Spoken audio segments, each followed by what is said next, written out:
uma parada que você não gosta muito de falar de concorrentes, não sei das quantas e tal coisa. Só que eu quero te fazer uma pergunta muito sincera. Sim. Por que você acredita que as pessoas com tantas possibilidades para começar no digital hoje deveriam começar pela Fórmula?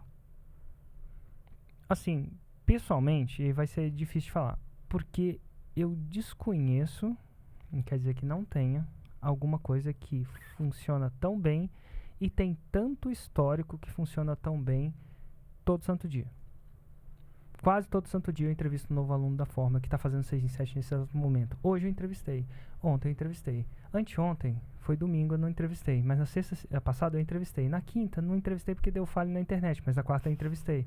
E eu fiz isso pessoalmente nessas entrevistas 200 e lá vai cacetada 95 vezes. 295 vezes. Aí já entrevistei 115 que fizeram mais de 2 milhões. Sim. Dos 255 que a gente já formou. Que a gente começou a... 263. 263, ótimo. Que já formou. Então, assim, quando você vai contratar alguém na sua vida, na sua empresa, não é a única coisa que você deve olhar, mas uma das coisas que você deve olhar é histórico.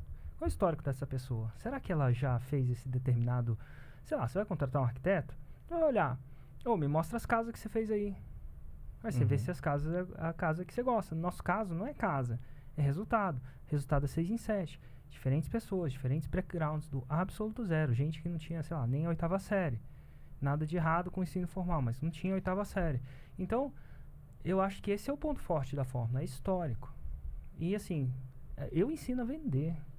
E lá na Fórmula você vai aprender a vender. E você vai descobrir que você consegue vender até aquilo que talvez não tenha tanto histórico, tanto respaldo assim. Porque você aprende lá. E muitos do que é vendido aprendeu comigo. Muitos não todos. Então é possível vender alguma coisa que não é tão boa. Quem nunca caiu numa conversa de vendedor? E aproveitando a bola dividida aí que o Lorival deu, fazendo ainda uma pergunta... Mas assim, só voltando à bola Claro. dividida, que você falou uma palavra, você não gosta muito de falar de concorrente, o que é essa bola que você quis dizer? Tipo assim, cara, porque eu vejo que assim, hoje em dia, tem muitas pessoas que ensinam N coisas digital. E às vezes coisas um pouco diferentes ou levemente parecidas. Mas, cara, você é o cara que começou e transformou o mercado. Não tinha nem Hotmart quando você começou. Exatamente, não tinha mesmo não. Então, velho, eu vejo... Mas assim, eu não me gabo por isso não. Tinha muita gente que começou que não tinha Hotmart. Assim, o fato de eu ter sido o primeiro, isso não é uma virtude pra eu... não uma virtude que eu me... Identifica? reconheço. Ou acho que é uma coisa boa, não. Na verdade, eu acho que me ajudou bastante ser o primeiro. Mas não é isso que eu quero ser reconhecido por, ou que eu me... Não é me gabo, é que eu me... Sim. Que eu me orgulho.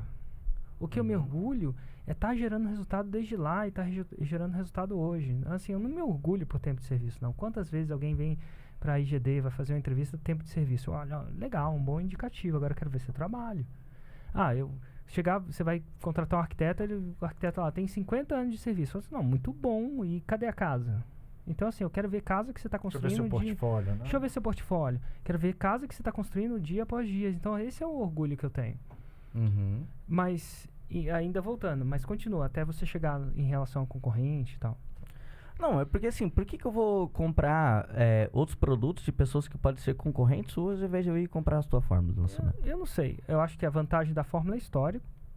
E é isso. Eu não assisto os produtos dos meus concorrentes. E aí é uma outra coisa. Talvez não tenha nada a ver de não gostar e tal. Eu não assisto por alguns motivos. Primeiro que no começo da minha carreira, eu ainda, quando quiçá não tinha concorrente no Brasil à altura, né? Eu achava que toda vez que eu achava que eu assistia um concorrente, eu não saía com uma energia boa daquele assistir. Eu saía com... Geralmente a coisa se resumia em duas coisas. Ou eu assistia o concorrente e ele era ruim pra caramba. Aí eu falava assim, ele é ruim. Aí eu me acomodava. Então, ou ele era ruim pra caramba e me fazia... A gente faz acomodar, sou bom pra caramba. Ou ele era bom pra caramba em alguma coisa que eu não era, que é o seguinte, você não é bom em tudo. Tem sempre um mais carismático, tem sempre um mais rico, tem sempre um mais claro, tem sempre um mais engraçado, tem sempre um mais criativo, tem sempre um mais... isso é a vida, não importa quem você é. E você só compara o que o cara tem de bom com o que você tem de ruim. É raro você falar assim, o ser humano que naturalmente compara o que a pessoa tem de ruim com o que você tem de bom. Então, mulheres, você vai lá, às vezes uma mulher tem um cabelo maravilhoso. Você fala assim, ai meu Deus, aquela mulher tem um cabelo maravilhoso. Ela comparou o que ela tem de melhor com o que talvez você não tenha tão de bom. Mas você não conta, cara, eu sou uma pessoa super feliz porque eu, sei lá, vou na academia. Então, assim, você não pega o que você tem de bom e compara. Você faz o contrário. Então, quando você sai disso, você sai com a sua confiança afetada. Então, quando eu via uma pessoa que era melhor que eu não saía de lá melhor. Eu saía de lá, sabe? E para muitas pessoas reagem bem a isso. Isso é um combustível para melhorar. Eu não reajo, não. Eu reajo... Cara, eu acho que isso é a receita do antidepressivo. De repente, você pode até usar isso como combustível para você ir para frente, mas, pô, toda hora você tá nessa depressão. Eu queria ser feliz também. E aí, eventualmente, com o tempo, eu fui desenvolvendo que, depois dos cursos de desenvolvimento pessoal, os coaches de plantão me ensinaram, muitos deles, eu sou um fã assíduo de curso de desenvolvimento pessoal, acho que é uma coisa que todo mundo deve fazer, eu acho que todo mundo deve fazer sempre, enfim, apesar de não dar nenhum, não ser um expert nisso, mas eu descobri com esses cursos de desenvolvimento pessoal que um jogo melhor é me comparar comigo mesmo. Então, eu tenho uma certa arte há anos que eu me comparo comigo mesmo. Eu quero estar crescendo? Eu quero. Já falamos aí das necessidades do ser humano, das 5, 6 necessidades do ser humano, segundo Tony Robbins, aí outro coach muito reconhecido, que é amor, você quer ser amado. Nem quem não quer ser... Alguém... Significância, você quer ser reconhecido. Certeza, você tem que ter um mínimo de certeza que a sua casa não vai estar... debaixo d'água quando você voltar. Mas tem que ter um pouquinho de variância também. Se tudo for do mesmo jeito, de uma maneira exagerada, não vai dar. Contribuição e o último que eu sempre esqueço. Eu sempre esqueço. Contribuição. Você pode ver aí. Aquele dia você falou 5, no último eu esqueci de pesquisar o sexto. Mas assim, e o fato é que algumas pessoas, sei lá, a Madre Teresa de Calcutá valorizava mais, sei lá, contribuição do que reconhecimento. Mas no fundo ela precisava ser amada, reconhecida, ela precisava de um pouco de certeza, um pouco de variância, todo mundo precisa disso. Uhum. Então, eu acho que na minha carreira, o último é crescimento. Justo. E todo mundo precisa crescer. Vocês estão aqui na IGD, vocês precisam ver que vocês estão crescendo. Porque assim, e tem gente que, sei lá, escolhe um tipo de trabalho, por exemplo, que não tem muito esse crescimento. O crescimento é tempo de serviço. Talvez algumas facções do concurso público tem isso e não estou fazendo nada de errado, não. Às vezes ele valoriza mais a certeza, segurança, que, enfim, eventualmente o concurso público vai dar. Tira um pouco do crescimento.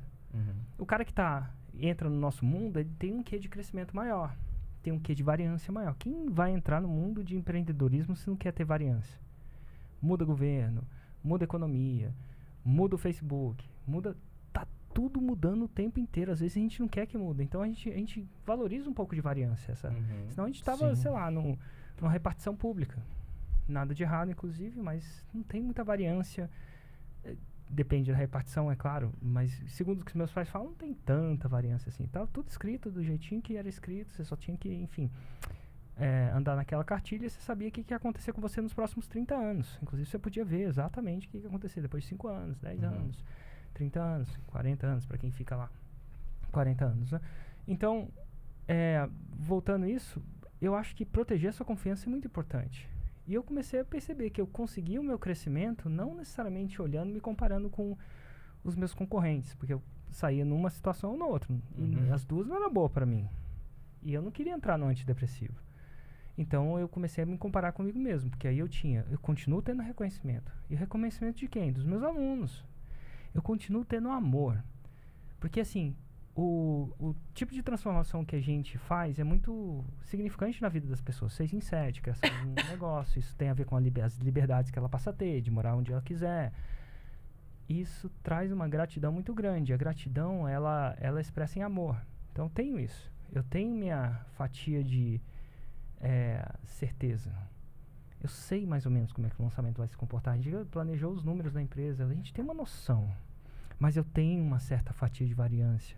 Ao mesmo tempo que eu mostrei os números da empresa para vocês, eu mostrei algumas coisas que podem mudar o jogo completamente.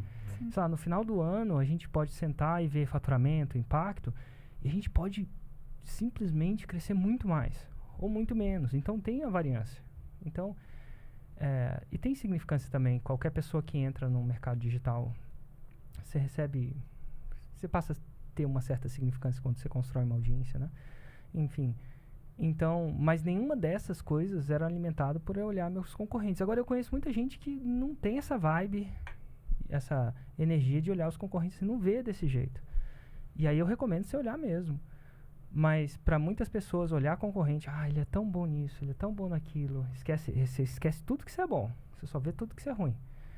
E aí você não começa. Ou você não continua, ou acorda uma hora mais tarde. Então, cara, isso em tudo na vida. Começa a se comparar. Eu realmente sei que tem sempre um cara mais sarado. Tem sempre um cara que performa melhor. Total. Começa a se comparar. Tem sempre um cara que, se a comparação homens, eu não sei como é que eles se comparam, músculo, as mulheres vão comparar com alguma outra coisa, tem sempre um melhor. E eu acho que é um jogo difícil de você jogar mentalmente. Então, já que eu tô lidando com as minhas regras do meu jogo, eu jogo um jogo que não vai me colocar no meu antidepressivo.